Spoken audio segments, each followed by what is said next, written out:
Hello and welcome to another edition of the Big O Show with Orestes Estrada. Así mismo, con las R's. And right off the bat, right away, I want to say, everybody, this is not a Detroit Lions shirt. This is a Saitama Seibu Lions shirt, with which I was the player for many years, but also their special advisor last year. So a lot of Lions stuff that I have, but not Detroit Lions, who beat up on us last week. They wrote a book about you. They wrote a book about my life. There it is, right there. Yeah, it was really cool. I can't read it because It's in Japanese. A lot of pictures, though. A lot of pictures for you to. Peruse. Backwards, man. Yeah, there you go. That's the front. Yeah. How are you, partner? I'm doing, dude. I am a little tired, a little weary-eyed. I'd say I'm well rested, but That would be a lot. that game last night, I stayed up and fought through it, and that was phenomenal. Great for baseball. As I said on your show when I popped in at the end there, you could have watched a Monday Night Football, extravaganza with Which I did. The greatest quarterback arguably in the history of the NFL, and Pat Mahomes slicing and dicing the Commanders. And finish that game, and lo and behold, still have a 9-inning game to watch on the flip side, with that game starting at 5-5. So this was just unbelievable. So many twists and turns.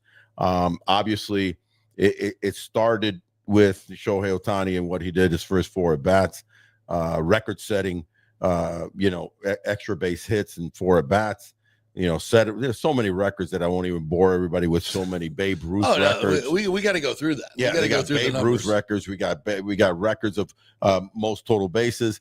Never in the history of a World Series have you had 9 a base runner reach base 9 times. Put it this way, I believe that's only happened in a regular season game 3 times, and they were all like in the 1930s, 20s, and they weren't 9 for 9.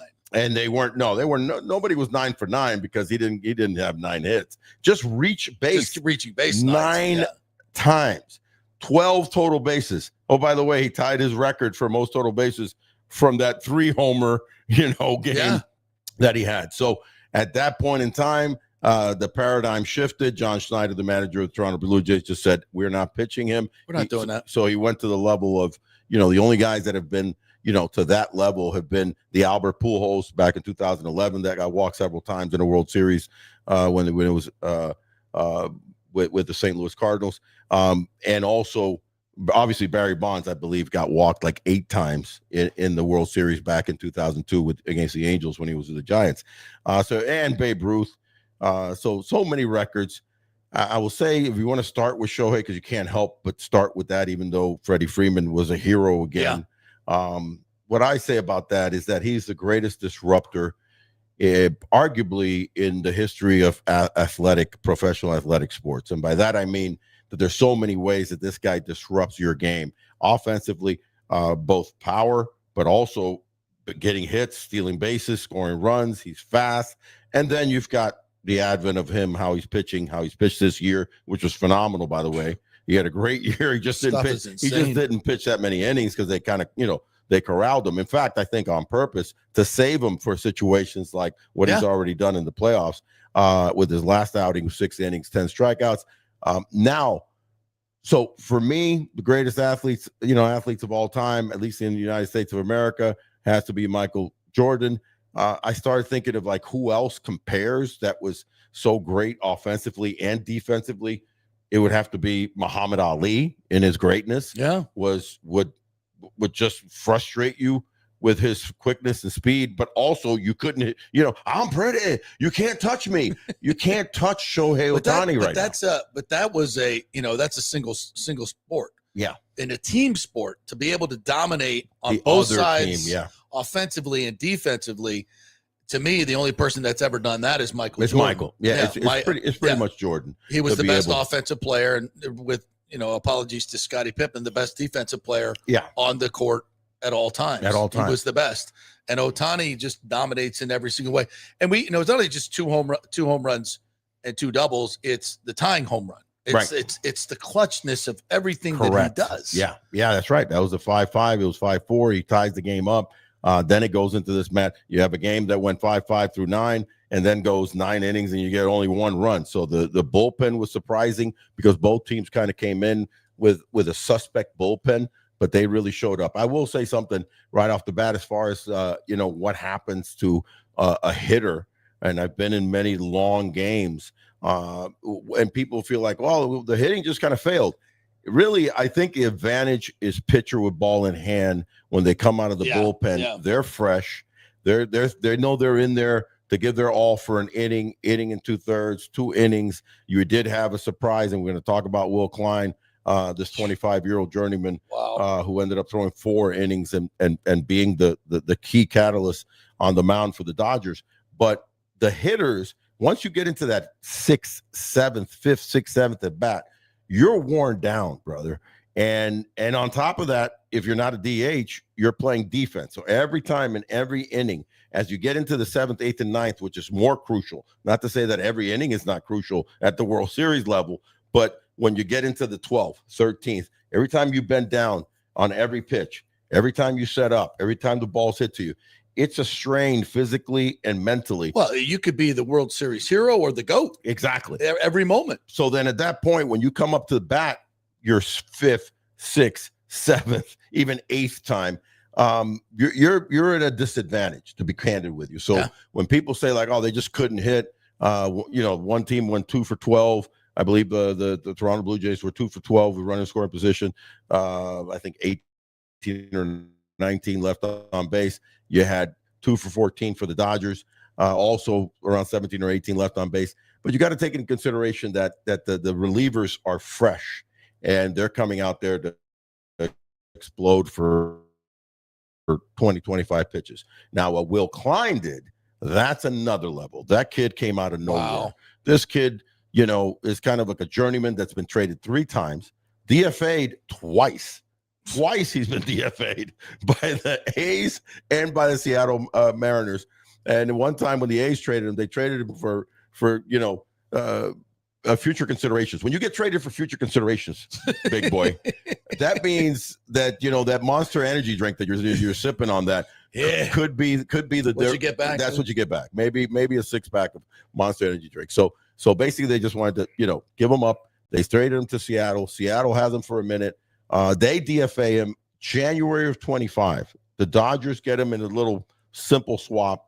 He's all up and down AAA, Dodgers, AAA, Dodgers, up and down several times. Finally sticks September 29th, I believe it was. Probably throwing trash innings and late innings. Exactly, late innings in September stuff. And then lo and behold, they add him to the roster. Why? Because Alex Vizia is having the situation, unfortunately, with his wife and the baby and the family thing, which is just very understandable.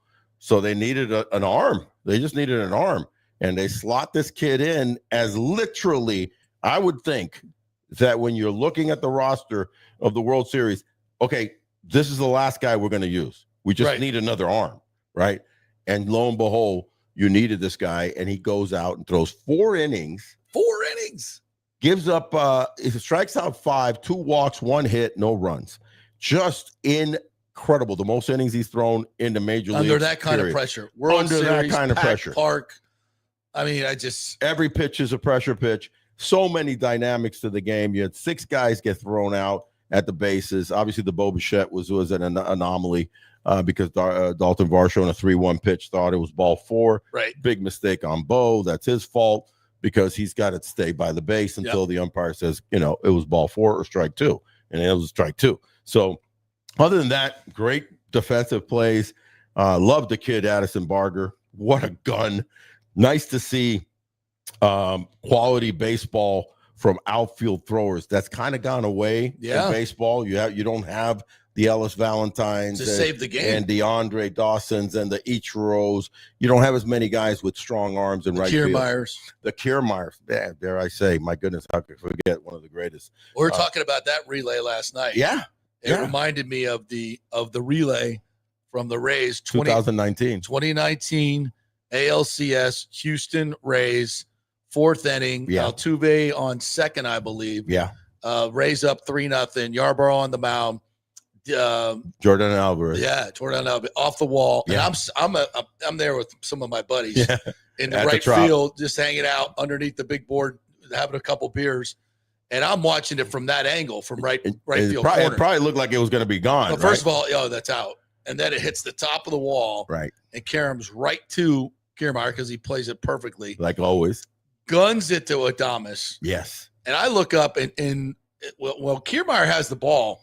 Altuve's like at second base. Right. I mean, at third base. He's almost getting at ready third. to round. So I'm saying in my mind, there's no way they can get him. Yeah. No way they can get him. Perfect relay. Well, perfect play off the wall, number one. And that's KK. Yeah. Perfect play off the wall. Perfect relay with something on it to Adames. And then Adames has got his own hose. Yeah. Over to Darno, Travis Darno. It was a beautiful, I think that play was played over and over. And that's the loudest I've ever heard the drop. Really? That was the loudest I've ever heard the drop on that play. Yeah. More than 08 when they beat Boston? Yeah. I think it was louder. Series? I think it was louder. I don't know why, but I just remember those plays. That's the one thing about, and again, maybe I was 70 IPAs in. Maybe it was IPA loud. Yeah. There's IPA loud, and then there's sweet tea loud. So there's different types of louds. It was loud. It was really loud. There's Kool-Aid loud. Yeah. So that's the beauty of baseball. And people probably would think like 18 innings, 6-hour game and all this stuff. But listen, that's why it's the most unique game of all games. There is no time limit. There's so many little nuances to it.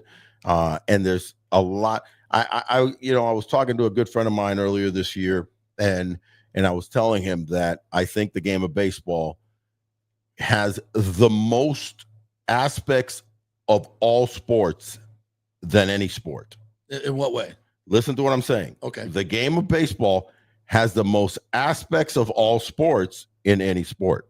And the reason for it is, you think about it, it's got tennis or football, by you got to throw something, or you're going to, release something, or you're going to serve something, right? And it's got obviously tennis hitting of the ball, cricket, you name it, anything that hits the ball, right? You've got hockey with the catcher at home, having to block the plate, slide, and do all the things that a goalie does, right? You've got acrobatic plays in the infield and in the outfield, almost like a wide receiver diving after a ball. We've seen Kevin Kiermaier dive after a ball. Mm-hmm. You've got the athleticism, first to third, first to home, and the speed factor of it. Football. You've got jumping ability. When you've ever seen like a Ken Griffey Jr. stealing a home run, you're talking it was 40-inch vertical leap. So there's so many the skill of hitting the ball. The skill of hitting. Now that's another level. Even Dion, Bo, all the guys that did play both, Michael Jordan will tell you that the hardest single thing to do, it's not play baseball, but to hit a baseball, right? I don't think baseball is the hardest sport of all sports. I put it, probably the two big sports that I would put as the hardest sports are basketball and hockey. Yeah. When you really think of the athleticism that it takes to play those two sports, you got to have all sorts of muscle type of skill level, running, jumping, slide. And then in hockey, these guys are skating backwards, and keeping on a ball. So the game of baseball brings you so many aspects. We saw it last night, top of the 10th. Teoscar, goes in that corner, very kind of reminiscent to some degree to that 2019 Kiermaier Adames Travis play. And he has to make a perfect relay in order to get Schneider. If he doesn't make a perfect relay to Edmund, and Edmund doesn't get home to Will Smith, any variation, Schneider scores, and they're up one. They go up a run. Likely win the game, Likely win the game, because there was so much pressure to that game that I knew it was going to either take an error or a big fly. You know what I mean? Yeah. And an error, by that I mean that relay doesn't get done right, a run scores. Beautiful game. Kershaw coming in. With that. Yeah. I think the bases drama, loaded, 3-2. It's a 12th inning, top of the 12th. This is a guy that's a first ballot Hall of Famer. He's had a phenomenal career. Obviously, he's tapered down the last couple of years, even though he ended up having a really good season, but he knows he doesn't have the same stuff and the velocity and the control and everything. But he comes in, Nathan Lucas has been a thorn in every pitcher's side this year, this kid. So he's up to the plate, bases loaded, runs the count full. What really stood out for me as you're watching this drama unfold is they panned to Sandy Koufax. Yeah. And it's like, because he's really connected with Sandy Koufax. And Sandy Koufax is one of the demigods of baseball. He really is. Especially in Dodger blue. In Dodger blue, and I think in the lore of baseball, quietly, because he's not a big guy to be out into the, the press. Whenever they pan on Sandy Koufax, you're like, holy shit, that's Sandy Koufax. Sandy Koufax. And that, I think, brought it all together, and you're like, okay, let's see what Kershaw is going to bring. And he gets a little dribbler that once again, Edman makes a hellacious play because he's got to flip it with the glove. Lucas runs well, inning over. And dare I say, game over. Game over, because there's no way the Dodgers are not going to score after Clayton Kershaw just came in and did the unthinkable. 6 more innings after that. 6 more innings. You're like, are you shitting me? So that was an incredible game, and you had to weather it. Freddie Freeman almost ends it in his prior at bat with the bases loaded, reminiscent of last year's World Series. But he does do it. Seemed like the air held a few balls back after the first couple home runs by Ohtani and Teoscar. There was a lot of long fly balls that got held up there. Teoscar had another one, in the extra innings. But Freddie gets a hanging slider or curveball, not sure what that was, and hammers it to center field. Just a beautiful game. As far as on top of his grand slam from last year, that really is the moment that one of the greatest moments. When you think about it. Yeah. And that reminds me, did you know that the Dodgers have 4 walk-off homers in World Series play by 3 different guys? Obviously, Freddie's got 2 of them. Right. Muncy, and then one of the most famous home runs in the history of baseball, Kurt Gibson. They've got 4 walk-off homers.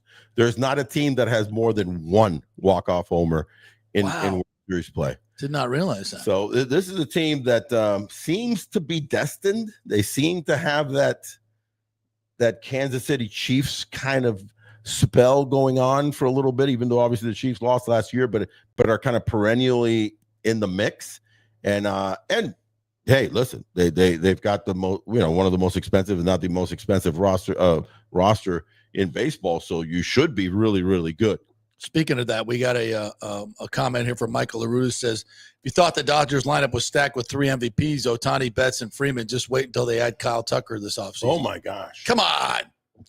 They can't even let them do that. That's the commissioner needs to step in. I guess they could. They could just stick them in left field. The best interest of baseball clause and say, nah, can't do it. Yeah, because it's getting out of hand. Kike's pretty much been manning left field. Yeah, they could add him. Yeah, sure. Take the $315 million payroll to 360, whatever. Listen, they win another World Series. There's that money to use for picking up Kyle. Speaking of money, Mike H asked you, Orestes, what are your thoughts on teams being able to defer a player's salary?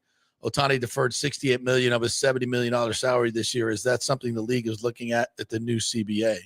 That might be, and it's interesting to bring up the CBA because Commissioner Manfred was on MLB Network prior to the game in their pregame show, had a lot of comments talking about the upcoming CBA next year on how they're going to, try to get to work already this winter a little bit. Not a whole lot's going to be done this winter, but nevertheless, one of the things that I noticed with that is that he kind of dumbed down his aggressiveness earlier in the year, especially at the beginning of the season, where he was saying, well, it's probably going to be a lockout. So I think he realizes that was a little bit aggressive, that it doesn't have to be a lockout. And it made him look kind of like like he was almost planning it. And then they come across as the evil guys. Right. And I don't think MLB owners want to come across as the evil guys, Not a good play. Right now, I think they may have public sentiment on their side right now. Yeah. Just because of the ridiculous, the salary. I think the disparity in salaries, which, by the way, is not the fault of the commissioner or most of the owners. It's the fault of the few owners like Stu Sternberg. The few owners that have created this right. situation. Well, we have our special guest ready to go. Yeah, buddy. Let's bring him in. 14 years he played in the major leagues. He was a catcher for the Yankees, a second-round pick of the Yankees in 1973. He is the great Mike Heath joining us now. What's up, Mike? How are you? Good morning. How's everybody? Are we talking about the 78 World Series where Reggie hit 3 home runs or 4 or we were home about runs? To, yes. Wait, what? Where were you? Were you anywhere near there? Here's the crazy thing, Mike. And I'm gonna date you a little bit, but then again, you're only 7 years older than I. But you were there in 78, man, at 23 years old. By the way, thanks for coming on our show. And the pride of Tampa, West Tampa.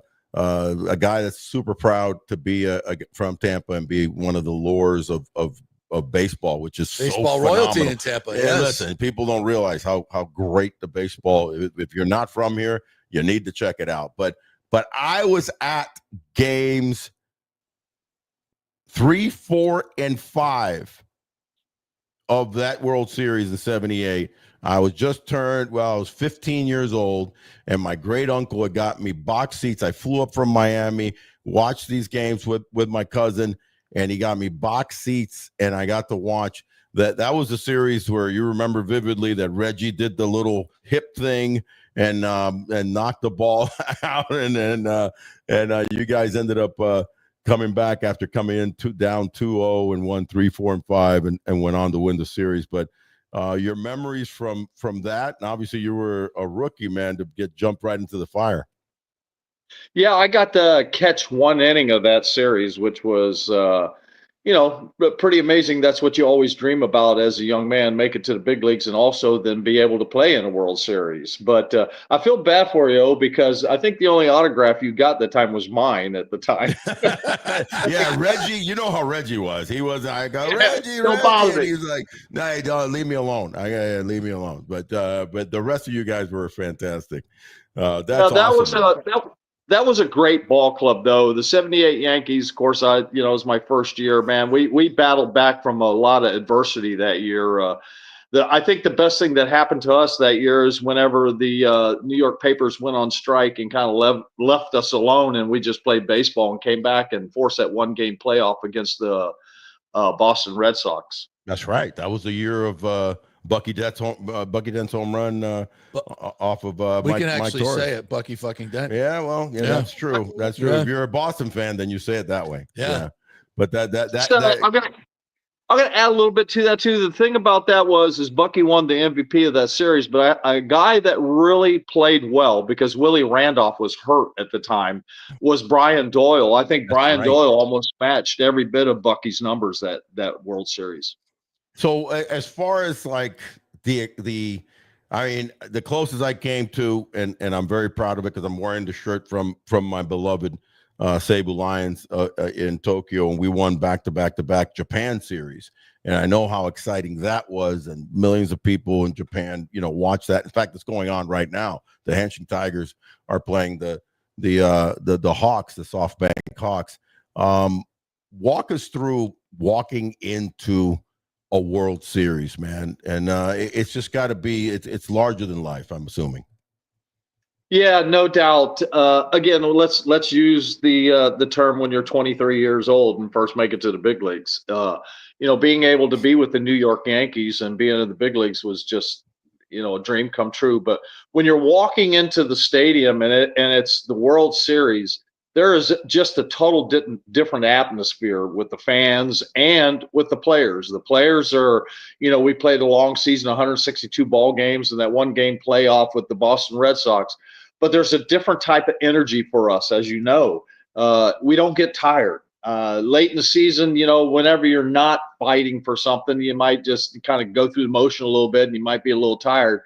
but there's a different type of energy once you get to the World Series, no matter if your wrist is bothering you or whatever, or you've played 30 straight games, you might be a little tired. There's none of that, because that all goes away with the electricity of the fans and what you're fighting for. I mean, you're walking into Yankee Stadium and then Dodger Stadium. It wasn't just World Series. It was Yankees Dodgers World Series.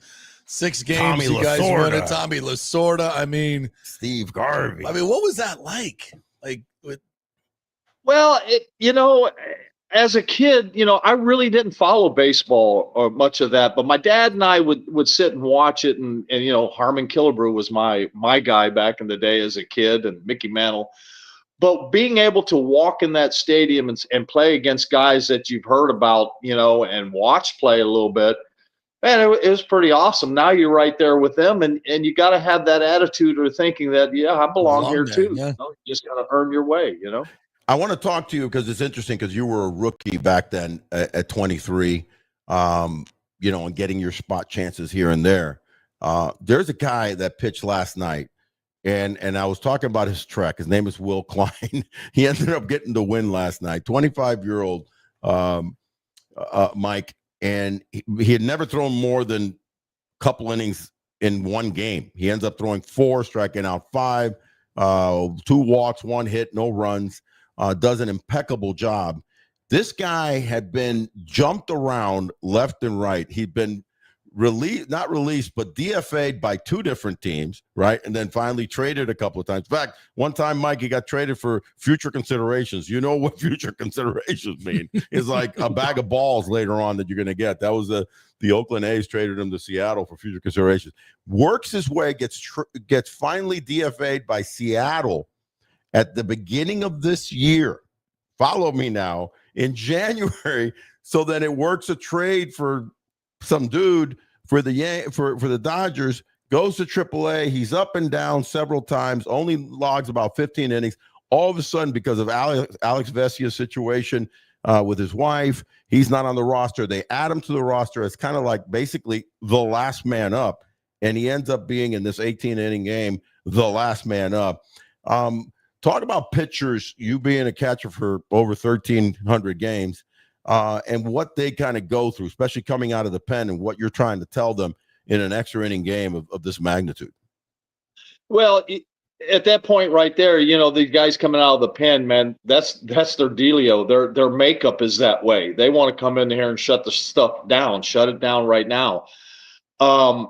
Those guys are a little bit different breed. You take a guy like Goose Gossage and Sparky Lau. I'm talking old school right there, man. They come out of that pen, let's get it done. Hey, man, this is my time right now. I'm going to shut it done.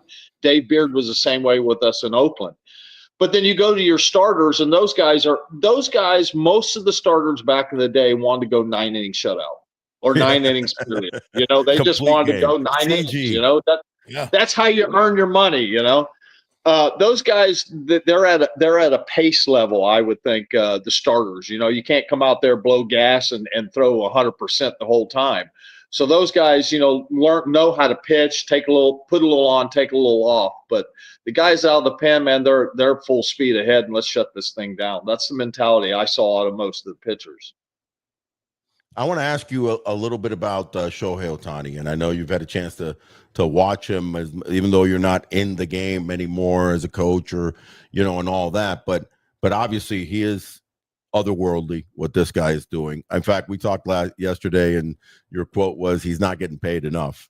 So this is a $700 million contract.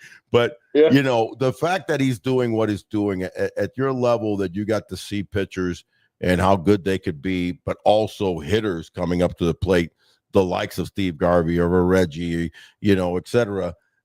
He's doing both. I mean, your thoughts on that and how he's even able to accomplish that?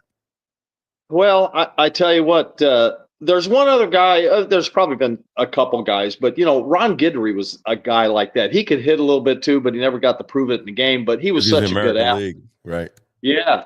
But Ohtani, man, this guy he's just something special. This is once in so many generations that we see an athlete like him come into the game and can go both ends, can pitch, can play a position, can hit. I'm telling you, I think his mentality is he doesn't care. He's got this. He knows it. And he doesn't put I don't think the man puts any pressure on himself, to be honest with you. So I every will say situation. that. I having played and been around the Japanese mentality, they feel pressure. It's not like they don't feel pressure, but they're so robotic in almost everything that they do, not just in baseball, but also in life, that they're just kind of taught from a young age that this is what you're going to do. This is the fundamental of learning. They go to school 6 days a week, not 5. They just do things. And one of the things that this game is mostly about, probably more than any other game, and you would agree, and I want you to talk about it, it's probably the most repetitious sport in all the sports, where you got to do everything so right. Your release point, where your hands are, everything's got to be repeated over and over. And I think he's mastered that, almost like a Zen ninja type thing. But I do want to ask you a question. 18 innings last night. He was on base 9 times, run around the bases a bunch of times. Wasn't playing defense because he was a DH. Brother, he's starting game 4 of the World Series. Objectively, he should be worn out, right? I mean, what are you telling him as a catcher when you go out there like Will Smith does? Well, I think at that point here we go back to what I was saying earlier about the buzz of the World Series. I mean, I don't think it's time for us to get tired. We only got 7 more games to go. Mm-hmm. This guy's incredible. I mean, he's gonna toe the mound out there, toe the bump, as we say. He's gonna go out there and he's gonna give it 100%, man. And I don't think he's gonna let nothing bother him, because you know what? He can probably go up there with his bat and hit a 3-run homer and win the game. He can pitch a shutout and hit a 3-run homer and it's over. Yes, but I don't know. What I would tell him is that, dude, you got this. Let's go. Nothing to do. This could be the last game you pitch, for this year. Let's get it done, man. I don't think there's much you can tell a guy like that. Just tell him, hey, you got this, bro. Mike, I'm looking through some of the numbers of the 78 series and just the names. Yeah, dude. Just, and that's, Bob Welsh, Don Sutton, Steve Garvey, Ron Say, Dusty Baker, and Reggie Jackson, Thurman Munson, Catfish Hunter. I mean, it's just Nettles, your great friend Lou Piniella, you played with, and here in Tampa, Mickey Rivers, Charlie Huff. I mean, it's just Roy White. It's just one right after another. And Chris Chambliss. Chambliss. I mean, yes. And Mike Heath, baby, 23-year-old Mike Heath. Yes. From Tampa. There was so many guys on that team, was great. And another guy on that team that I absolutely loved, I mean, he was one of my good friends when he came, was Cliff Johnson. Oh, Cliff Johnson. Heathcliff. Yeah, he was so many clutch home runs for that team that year. Base hits, man. He was such a great guy. There's many guys on it. You know why I was a big fan of him? And it was a weird thing because I was already a young, 14, 15-year-old big kid. And so I was paying attention to the bigger guys, right? And he was you were going to remember this. For some weird reason, he wore his batting gloves and he never taped them on to the Velcro. They were always open. Wow. His batting gloves were always open. Big and it hands. was like, he had huge hands. And he just had a quick bat, man. I do. Go ahead. No, I was just agreeing totally. Yeah. I got to ask this though as well. So 1978. Yeah. New York. Yeah. Studio 54. You and Reg ever pop on and over do a little disco? Reggie. Come on. Oh, you can tell us now. The statute of limitations is well past. Come on. They can't do anything to you. Come on. They can't. What I do remember is when we beat Boston, we came back and they had a big party. Reggie and Thurman rented bars next to each other, and that place was packed for a big party. So Reggie had a bar, Thurman had a bar, and we just interact back and forth with the fans and everything, and it was awesome. But I never went to Studio 54. You never went to Studio 54? Come on now. Dude, he was concentrating on his career, buddy. He was concentrating on balls and strikes and hitting the ball. That's all he was doing. Now the limelight, yeah. The old lifeline. There you go. See, what was it like from a social standpoint around the team? I mean, like everywhere you guys went, was it like a carnival? What was it like? Yeah, I mean, they were all recognized, man. And Mickey Rivers took care of me. He gave me a bunch of stuff, coats and shit like that. Sorry, Yeah. S word. No, But do that every on the time show. we went out somewhere, it was always, Reggie Thurman, all it's people just bent over backwards and treated us like kings, man. It was Yeah. really, really, really nice thing. Mickey might have been, if Mickey was playing now, he'd be in some of these gambling scandals, I think. If Mickey was playing now, he might be in trouble. Damn. And I love Mickey. Mickey is he's from North Miami, man. I love Mickey. Everybody loved the horses back in the day, Everybody right? loved the horses. Hey, so I want to ask you, so then you get traded to the Oakland A's and you start what ended up being a phenomenal 13-year career with Oakland, with the Tigers. Great pitchers that you caught a no-hitter. I believe Mike Norris's no-hitter, caught the legendary Jack Morris. But wasn't there a fight later on with the Yankees that you were involved with or something that happened? Oh, no, it was the Dave Winfield issue. Tell us about the Dave Winfield story. Well, I mean, I think it was more of a grab. There was no fight, thank God. So there's a picture of 6'7" Dave Winfield wanting to kill Mike Heath. He's a big man. I wish I had that. I could pop it up. Next time I see him, I want to reenact that. Hey, Winnie, grab me by the throat. He'll probably tell me, "Shut up, Heath." But I guess he got thrown at. He got Mike. Who was it? Mike Norris wound up and threw a pitch and got away from him, threw him up and in a little bit. But you tried to rush the ball in on Winnie. You didn't want to get his arms extended, but the ball got away when Winnie falls down to the ground and to his knees and all that. And he goes, "Norris, I'm going to kick your ass." So I went around in front of him. I'm like, "Winnie, the ball just got away from him." But he said, "I'm going to start with your ass right now." I'm like, "Oh, okay." Okay. And he did. And he did. And he did. But Mike Norris still running his mouth out there, getting me in trouble. Getting you in trouble, basically. Yeah, getting me in trouble. Hold on. If I let me see if I can pull it up. Well, you did. It says here you did hit a postseason home run. Do you remember that? Yeah, I do, against Minnesota. I was seeing the ball really good that day off of Frank Viola. Frank, I was about 250 off of Frank, kind of. And at times I would struggle off him, but that day there, I saw the ball. There it is. There it is. Mike does not back down to the big. We used to call him the big blood because he was the biggest of the bloods. Oh my God. He's twice the size of you.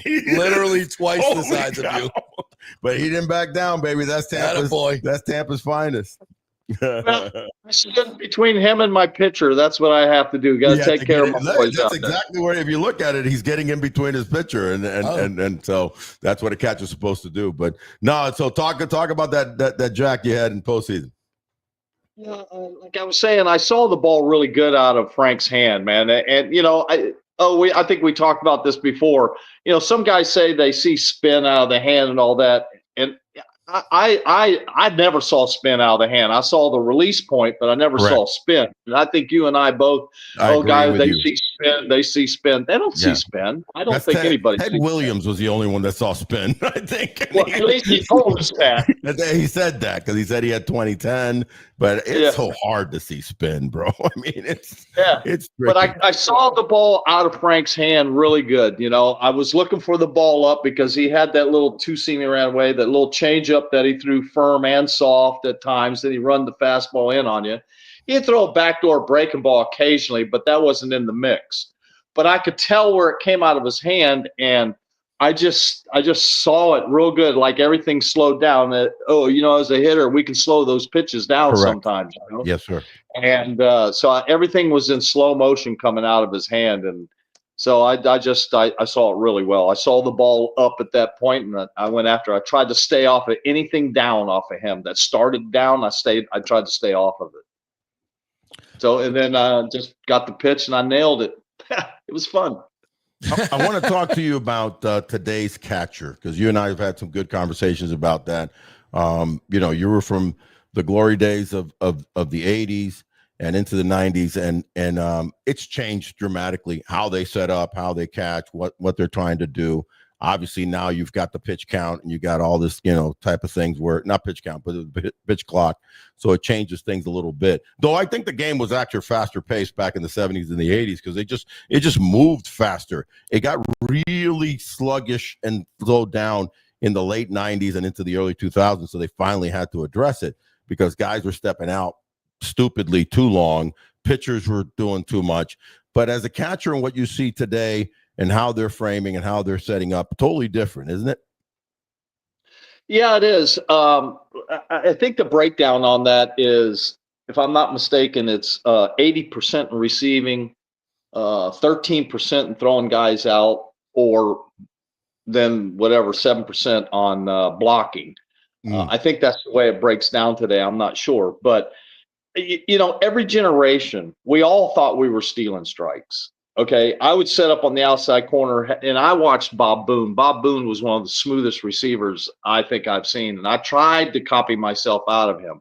But we tried not to move our gloves so much. We gave a target, and we knew if this part of the web was on the corner, we could catch it right here in the palm and not move our glove, and that'd be a ball and a half, 2 balls on the outside corner, and the umpire called a strike, and yeah, I stole that one. You know, but Right. I don't think really anybody's stealing pitches. Okay, I really don't. I think maybe the pitch that gives an umpire the most problem is maybe the pitch down slightly.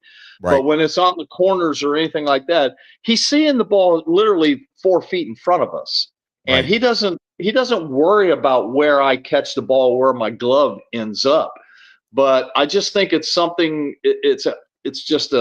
It's a stat that's been made up for catchers to give them a little more credit in what they do behind the plate, and that's what I think it is. And as far as blocking, you know, yeah, I mean, as far as blocking, you know, yeah, the ball right at me being on one knee, I can block it, but it's the ball that gets to my right, and like I'm going to use a couple pitchers. Mike Henneman. Mike Henneman was a reliever for us, and he threw a lot of forkball. movement. Yeah.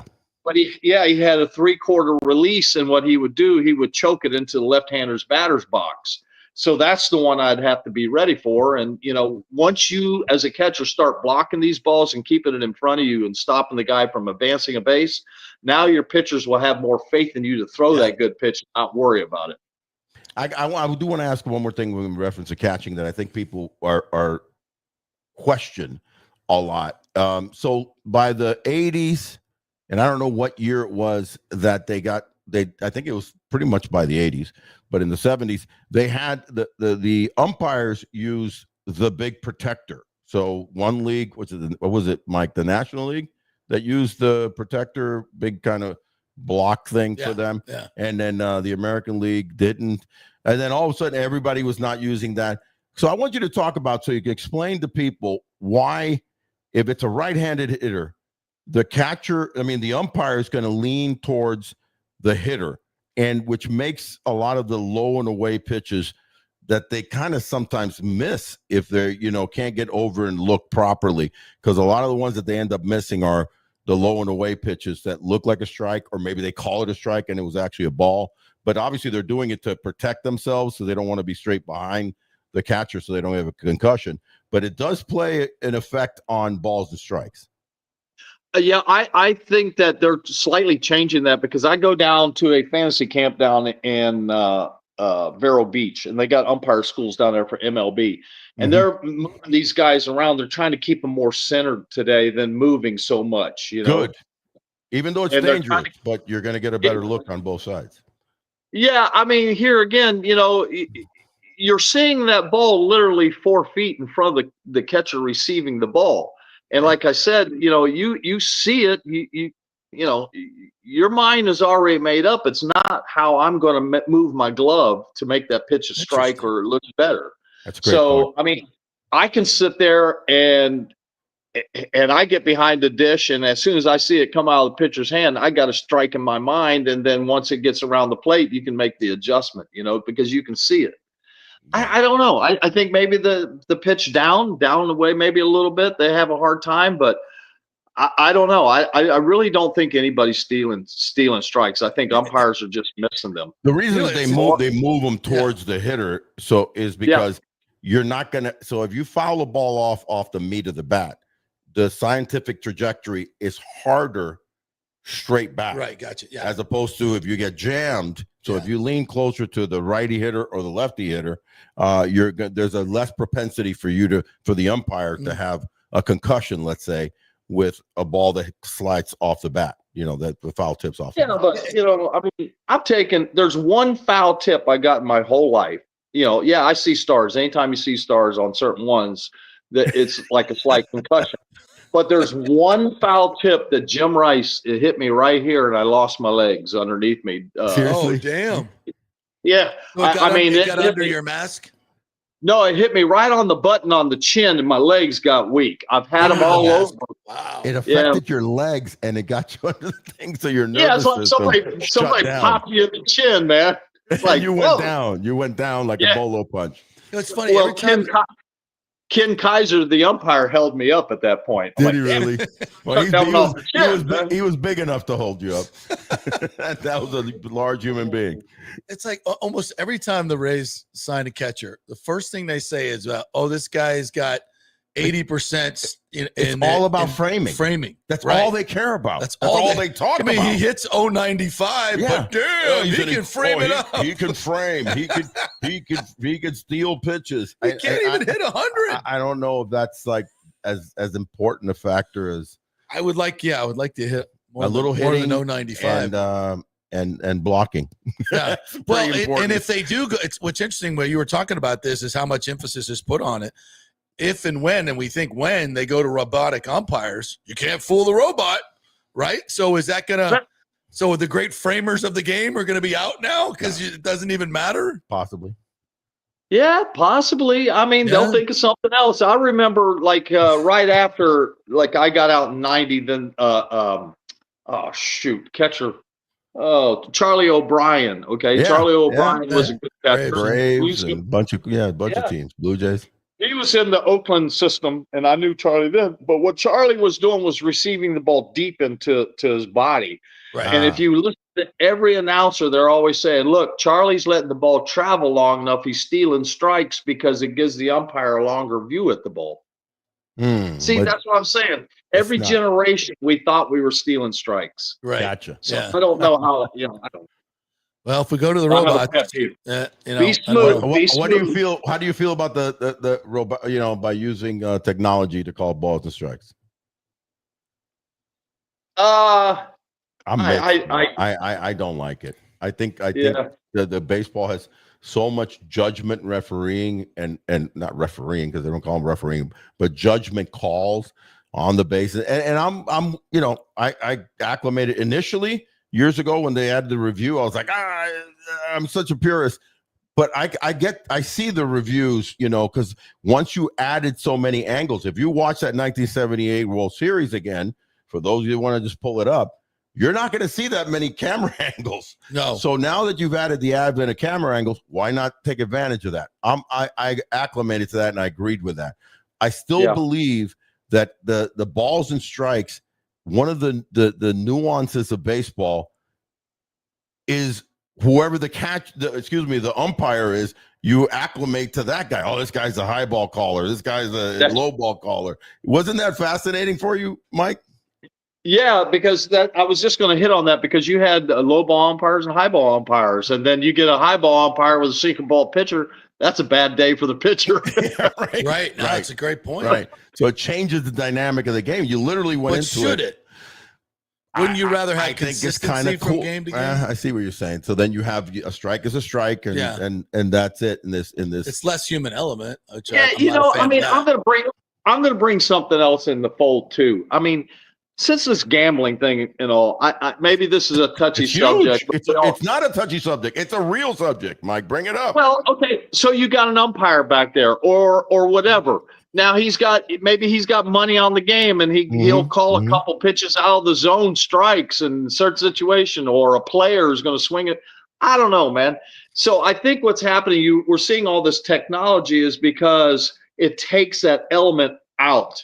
It takes that umpire back there, maybe making a bad couple calls because he's got some money on it, or it takes that element out of, a hitter swing. I don't know, man.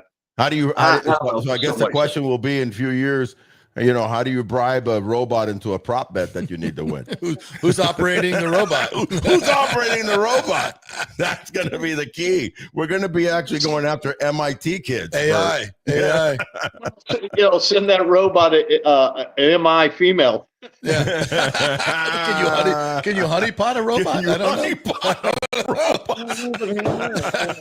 know. Classic. Did you at ever the limelight, baby, at the limelight? you never got a sense that an umpire had money on a game, though? No. Never. Or any players or any of that? You guys were scared stiff to gamble, right? Or were there? You think there were guys? I don't know. I don't think the mafia was still around, and casinos were still around, and betting was around. But again, I'll defer to Mike. But it just seems like, because of the fact, I'm gonna tell you something. Because of the fact that players weren't making as much money, right? Or better targets. But on the flip side, you didn't want to mess with your job, bro. Yeah, you know what I mean. It was a finite situation. Now I think they're nilly-willy, and they're like, I'm untouchable. I'm making 15 million, so why can't I make another million doing this other thing? Because I truly believe that the today's major athletes, the guys that are making the multi-millions, feel untouchable. Yeah, maybe. I agree. I mean, so it's like, for us, every spring training, we had a meeting with the FBI and DEA. Yeah, every remember spring those, training. man. They Remember come that? and talk. Yeah, it'd be long too, bro. They weren't 15 minutes. They were long. They were long. So I'll never forget. They came in and talked to us, and everything is like, all right, you're on the road. You get a phone call from WKYP, and they want to interview. Don't do the interview. It's a bookie trying to get information on the team. I remember they told us to stay away from that. Then there was another place. They told certain bars in New York. Yep. They told us not to go to those bars. Yeah. So interesting. Interesting. The FBI would come in and give you caught up in that, and they give you examples of even players that got pushed down, and nobody heard about, but that had happened, and they had kind of done a little bit of a honeypot thing, and you got to be careful. Yeah. It's a real deal.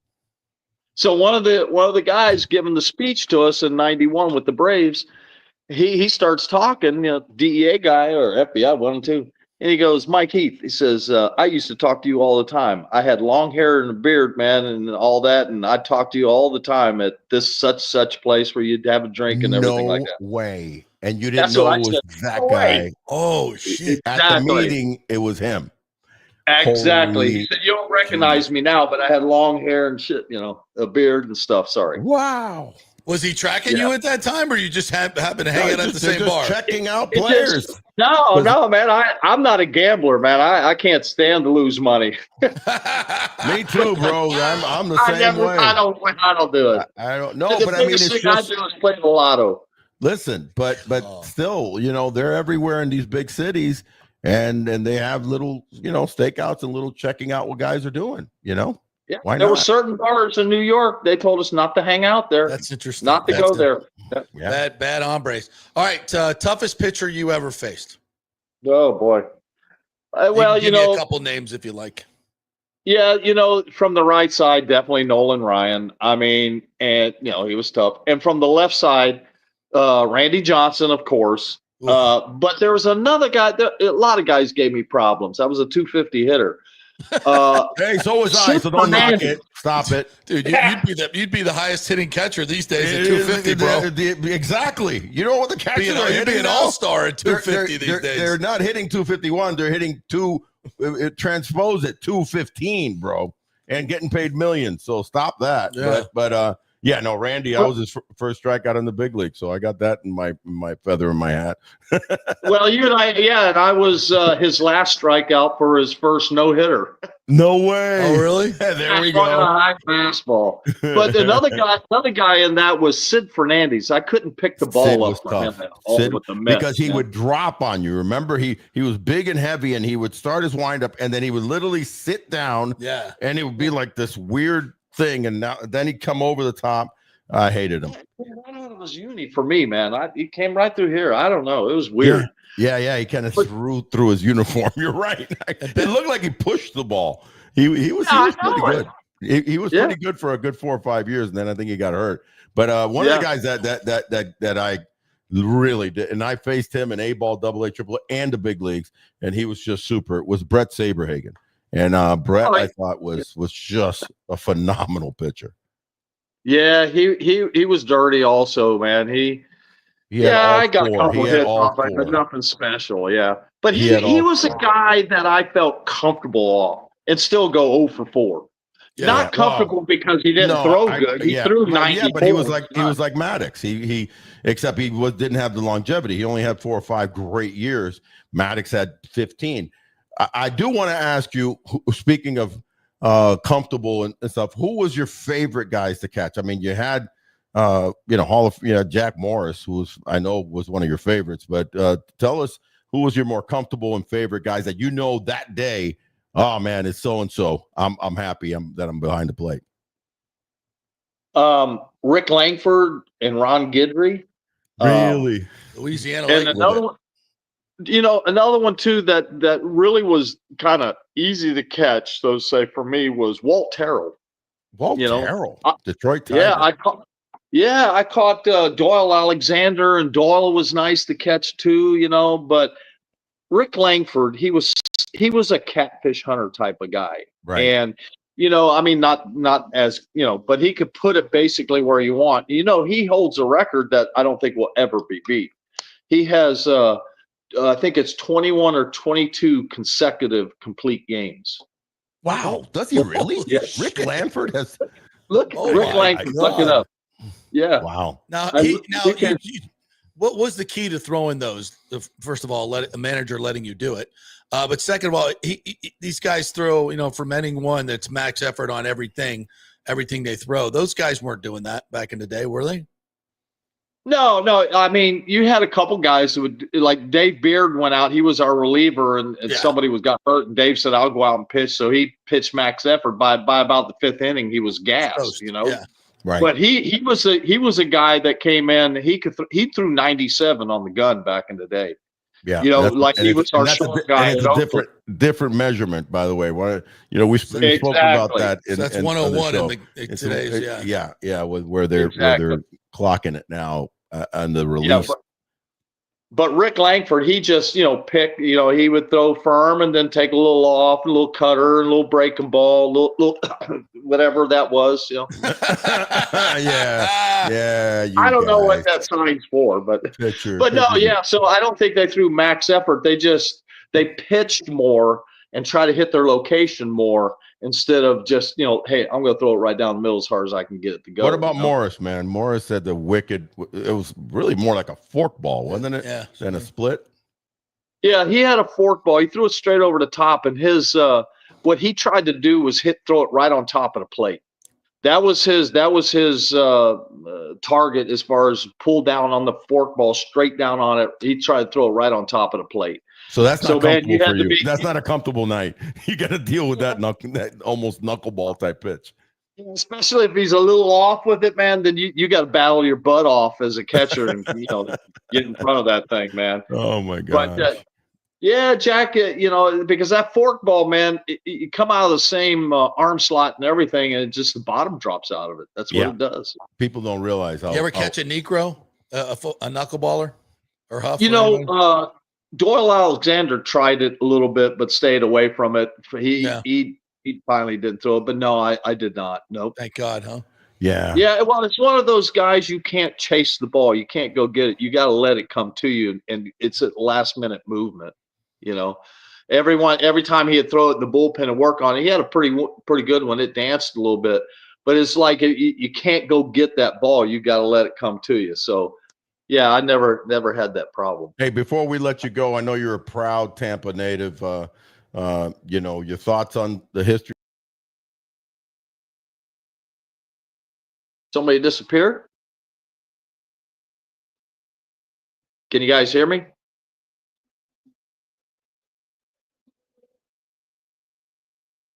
Hold on. We might have lost I'm him. right here. Okay, can you hear us? I got you. Okay, yeah, I was just asking about Tampa, man, and the history. You and I have talked about it so long. Just the baseball history, West Tampa Little League, all over Tampa. and you're smack in the middle of that greatness with the likes of obviously Lou Piniella, and it goes all the way back to La Russa and so many, Freddie, Wade. How neat is it for you to be a part of that, and a little bit of flavor of you growing up over here back in the day? Well, I I went to North Seminole Little League, and we played against West Tampa the year that they won the Little League World Series, and we lost to them 2-1. I made an error and got thrown out at home plate. Ouch. But, Not that you remember that. Not that you remember Yeah. it vividly. That doesn't haunt you to this day.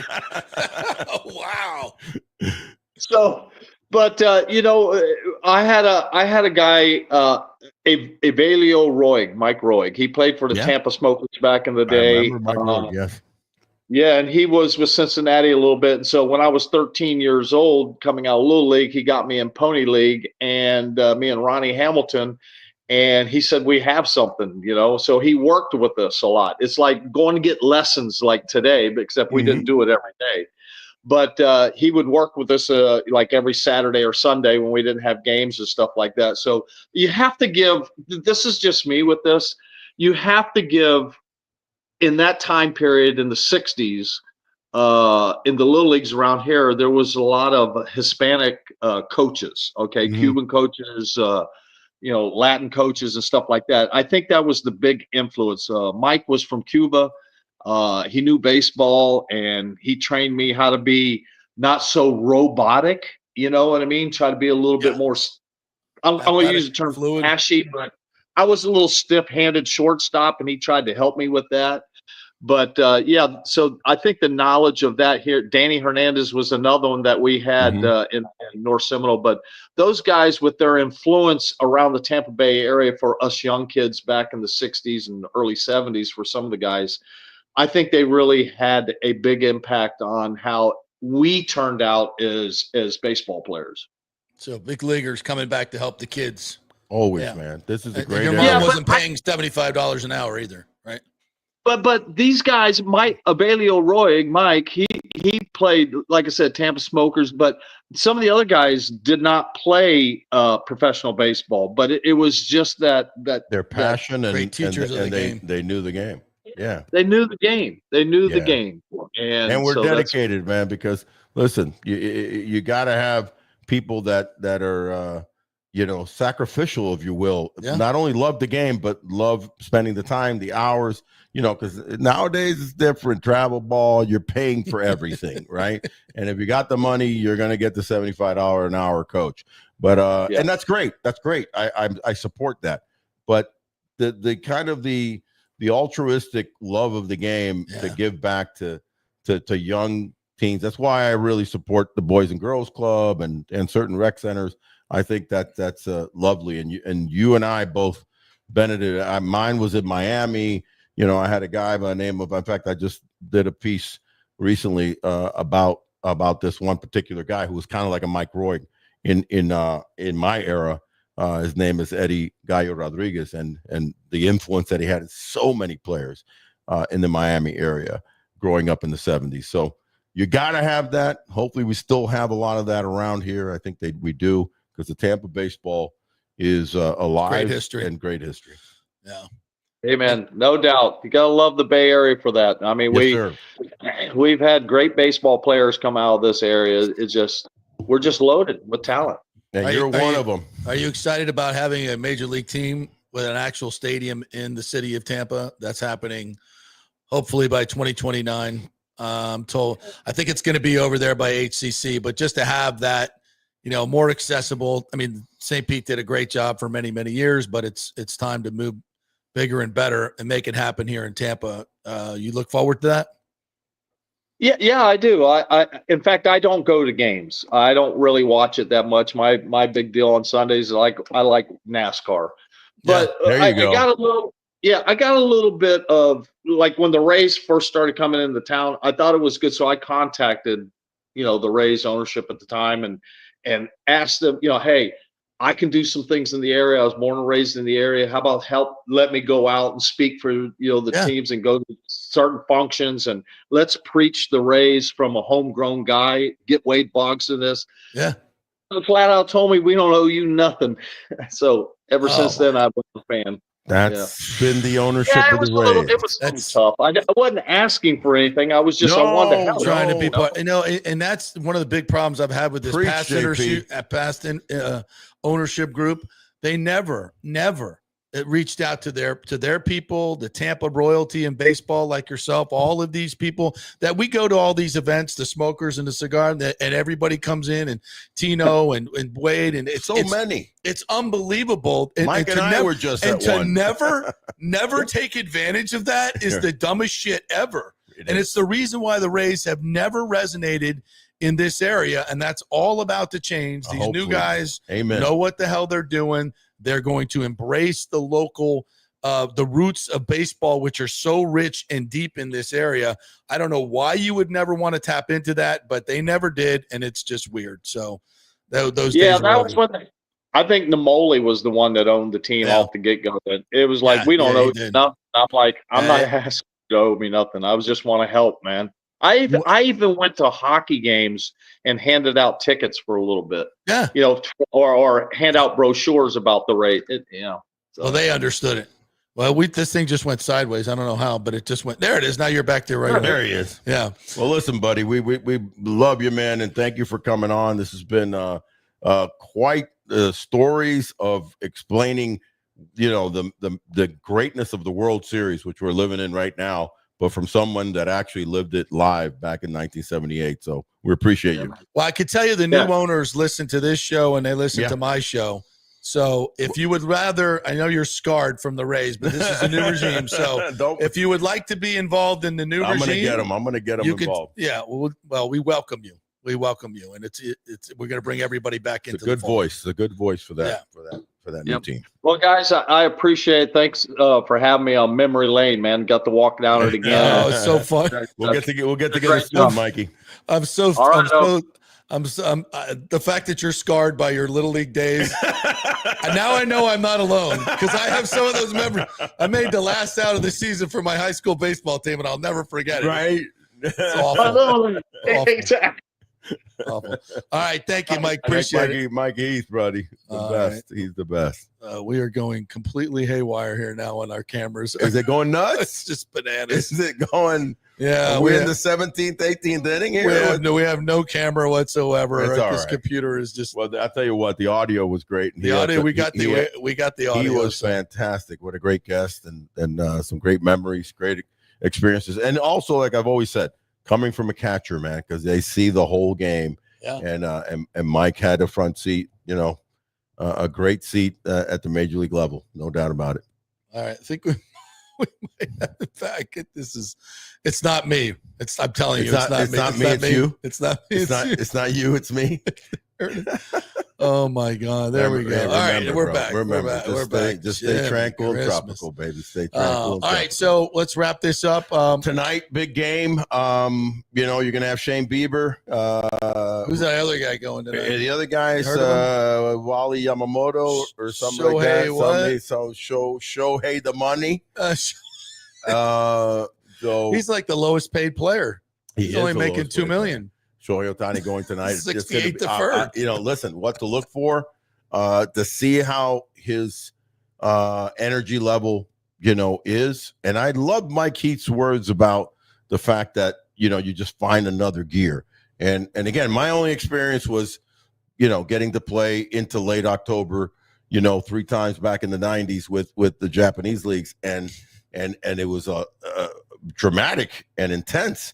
But he's right. You just kind of find, and I was able to find that height and awareness. Yeah. And was MVP and blah, blah, blah. And we won 3 in a row.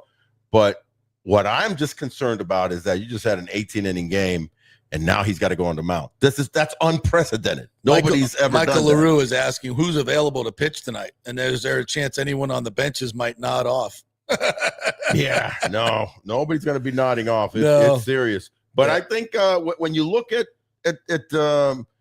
again, when you look at rundown, who threw, the only guy that would not be available, the only 2 guys that are not available in that pen from, like, to say, for the Dodgers and for Toronto, you're going to have the kid Klein. He's washed out. Toast, He's toast. The starter, obviously, yesterday, Glasnow, he's not. Everybody in between is available to pitch because they just had 1 2/3. 1 inning. 2 innings. You think Kershaw could pitch?